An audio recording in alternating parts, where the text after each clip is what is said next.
बच्चों, आज हम कक्षा 10 विषय सामाजिक विज्ञान यूरोप में राष्ट्रवाद का उदय पार्ट 11 देखेंगे, जिसके अंतर्गत हम देखेंगे। प्रश्न इस प्रकार है, जोसेफ मेज़नी या मेथ्सनी के विचारों पर प्रकाश डालिए। 2023 में यूपी बोर्ड में पूछा गया प्रश्न है। तो इसका आंसर इस प्रकार से है। जोसेफ मेज़नी एक प्रसिद्ध इटालियन क्रांतिकारी थे, जिन्होंने इटली के एकीकरण में अहम भूमिका निभाई। उनके विचारों ने न केवल इटली बल्कि यूरोप के अन्य देशों के राष्ट्रवादी आंदोलनों को भी प्रेरित किया। जोसेफ मेज़नी के प्रमुख विचार इस प्रकार हैं। राष्ट्रवाद का समर्थक मेज़नी ने राष्ट्रवाद का समर्थन किया था, जिसमें मेज़नी का मानना था कि लोग जो समान भाषा, संस्कृति और इतिहास साझा करते हैं, उन्हें एक राष्ट्र के रूप में संगठित होना चाहिए। लोकतंत्र का समर्थन किया था उन्होंने राजशाही शासन का विरोध किया और जनता द्वारा चुनी गई सरकारों की वकालत की। यंग यूरोप और यंग इटली आंदोलन का विचार दिया उन्होंने। इटली को एक स्वतंत्र, लोकतांत्रिक और एकीकृत राष्ट्र बनाने के उद्देश्य से यंग इटली नामक संगठन की स्थापना की। यंग यूरोप की स्थापना करके यूरोपीय देशों को जोड़ने का एक प्रयास था। क्रांतिकारी विचारधारा मेज़नी का मानना था कि क्रांतिकारी विचारधारा से ही समाज में सामाजिक एवं राजनीतिक परिवर्तन लाया जा सकता है। नैतिक कर्तव्य उनका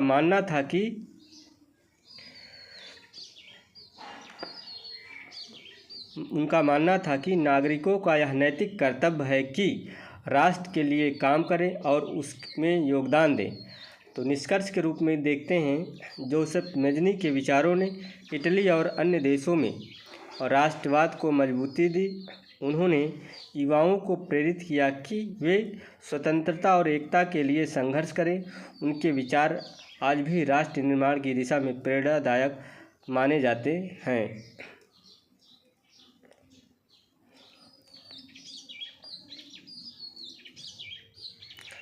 अगला प्रश्न हम देखते हैं।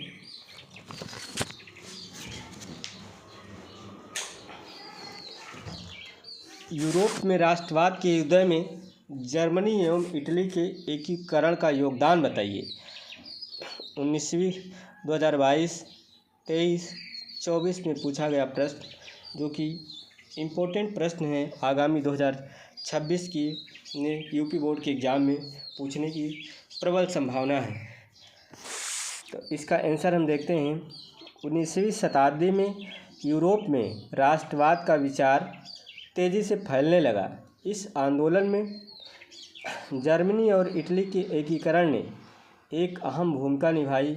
इन दोनों देशों के एकीकरण ने यह सिद्ध किया कि सांस्कृतिक, भाषाई और ऐतिहासिक एकता से एक मजबूत राष्ट्र का निर्माण संभव है। जर्मनी का एकीकरण 1871 ईस्वी में हुआ था।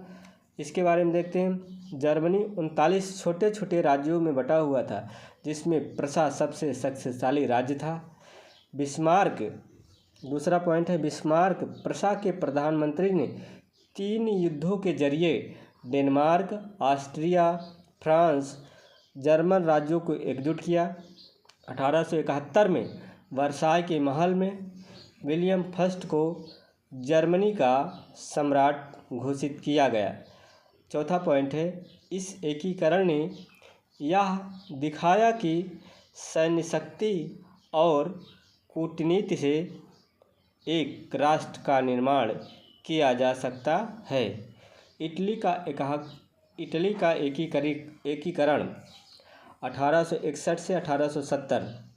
इटली भी कई स्वतंत्र राज्यों में बटा हुआ था, जिनमें सार्डिनिया, पिएडमंट सबसे प्रभावशाली था। कावूर प्रधानमंत्री, मेज़नी युवा इटली आंदोलन और गैरिबाल्डी लाल कमीज आंदोलन जैसे नेताओं ने, कावूर जो कि प्रधानमंत्री थे, मेज़नी जो कि युवा इटली आंदोलन के नेतृत्व करता थे, और गैरिबाल्डी जो कि लाल कमीज आंदोलन के नेतृत्व करता थे, जैसे नेताओं ने इटली को एकजुट करने में महत्वपूर्ण भूमिका निभाई।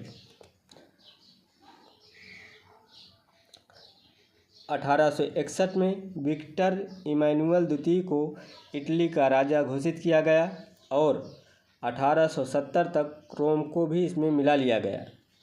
निष्कर्ष देखते हैं, जर्मनी और इटली का एकीकरण राष्ट्रवाद की भावना का परिणाम था। इन घटनाओं ने अन्य यूरोपीय देशों को भी प्रेरित किया कि वे एक सांस्कृतिक और राजनीतिक पहचान के तहत एक राष्ट्र का निर्माण करें। इस तरह जर्मनी और इटली के एकीकरण ने यूरोप में राष्ट्रवाद के प्रसार का बढ़ावा दिया।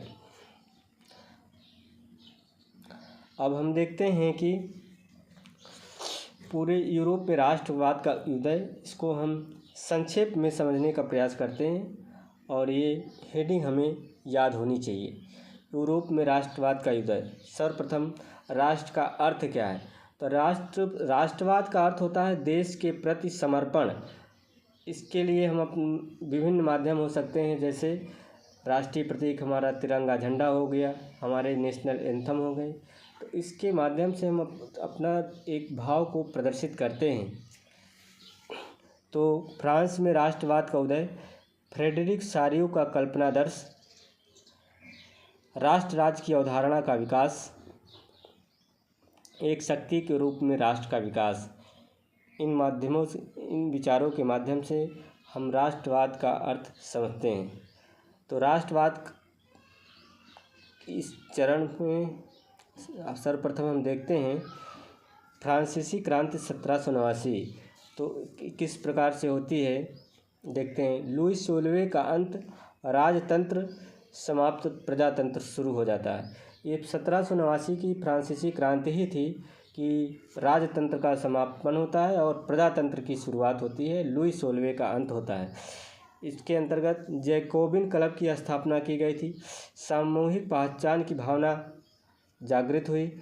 पितृभूमि ली पैट्रे एवं नागरिक होने पर जोर दिया गया। फ्रांसीसी ध्वज तिरंगा चुना गया। फ्रेंच भाषा चुनी गई। एक समान नापतोल की पद्धति का प्रारंभ हुआ। नेशनल असेंबली का गठन किया गया। फ्रांसीसी क्रांति के कारण क्या थे?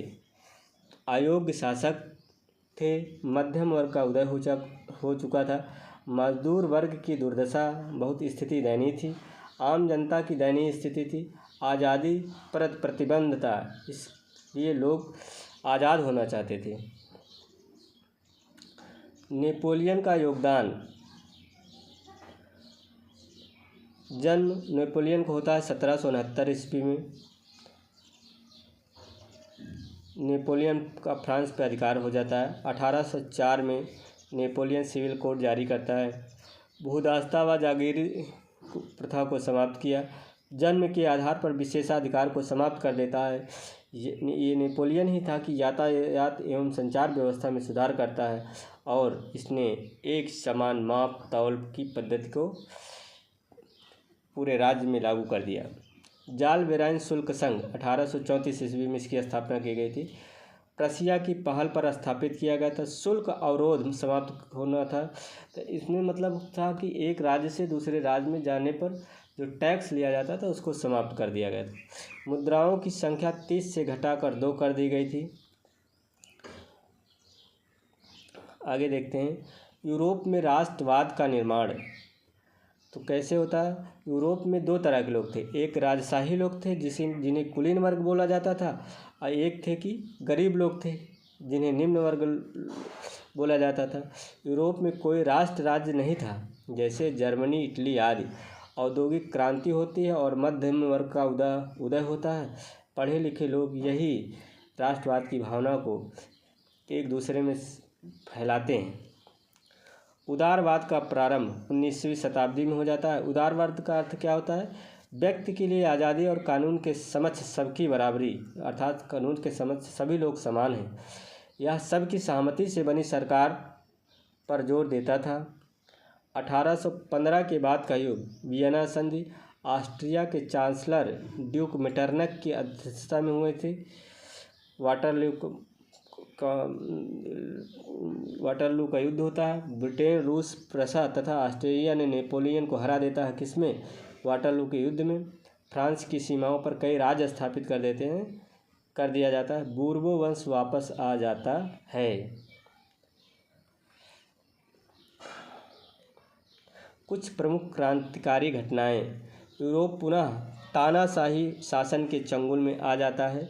गुप्त संगठनों की स्थापना की जाती है। जोसेफ मज़नी इटली के राष्ट्रवाद का मसीहा था। इसका जन्म 1807 ईस्वी जेनेवा में हुआ था। इसने यंग इटली की स्थापना किया था। यंग इटली 1831 तथा यंग यूरोप 1834 में इसकी स्थापना किया था। मेटरनिख ने सामाजिक व्यवस्था को सबसे खतरनाक शत्रु बताया है। क्रांतियों का युग 1830 से 1848 तक था। 1830 ईस्वी में फ्रांस में जुलाई क्रांति होती है। बूर्बो शासक चार्ल्स दशम को उखाड़ फेंका गया था। लुईस फिलिप की अध्यक्षता में एक संवैधानिक राजतंत्र की स्थापना की गई थी। मेटरनिख ने कहा, जब फ्रांस छींकता है तो बाकी यूरोप को सर्दी जुकाम हो जाता है। अर्थात कोई भी चीज़ जो घटना घटती है तो वही सेम घटना कहाँ पे? पूरे यूरोप में हो जाती है। ब्रुसेल्स में भी विद्रोह हुआ था। नीदरलैंड से बेल्जियम अलग हो जाता है। यूनान ऑटोमन साम्राज्य का हिस्सा था। आज़ादी के लिए संघर्ष कर 1881 में प्रारंभ हुआ था। 1832 में कुस्तुनतुनिया की संधि ने यूनान को एक स्वतंत्र राष्ट्र के रूप में मान्यता दी। रोमानी कल्पना और राष्ट्रीय भावना। यूरोप में कला, काव्य, कहानियाँ और संगीत से राष्ट्रवादी भावनाओं का निर्माण किया। सांस्कृतिक आंदोलन हुए। स्थानीय भाषा पर जोर दिया गया। भूख, कठिनाइयाँ और जन विद्रोह 1830 से 1848 तक। यूरोप की जनसंख्या इस समय तेज़ी से बढ़ रही थी। बेरोजगारी, शहरों में भीड़ इकट्ठा होने लगी थी। इंग्लैंड में औद्योगिकरण क्रांति का स्तर शेष महाद्वीप से ऊंचा था। कठिनाइयों और जन विद्रोह की स्थिति पैदा हो चुकी थी। 1848 ईस्वी में फ्रांस की राजधानी पेरिस के लोग सड़कों पर उतर आए। लुई फिलिप भाग गया था। 1848 ईस्वी में फ्रांस में एक नवीन गणतंत्र की घोषणा की गई। 21 साल से ज़्यादा के लोग वोट दे सकते थे। केवल पुरुष वोट दे सकते थे, महिलाओं का वोट देने का अधिकार नहीं था। रोजगार की गारंटी दी गई। कारखाने स्थापित होने लगे थे।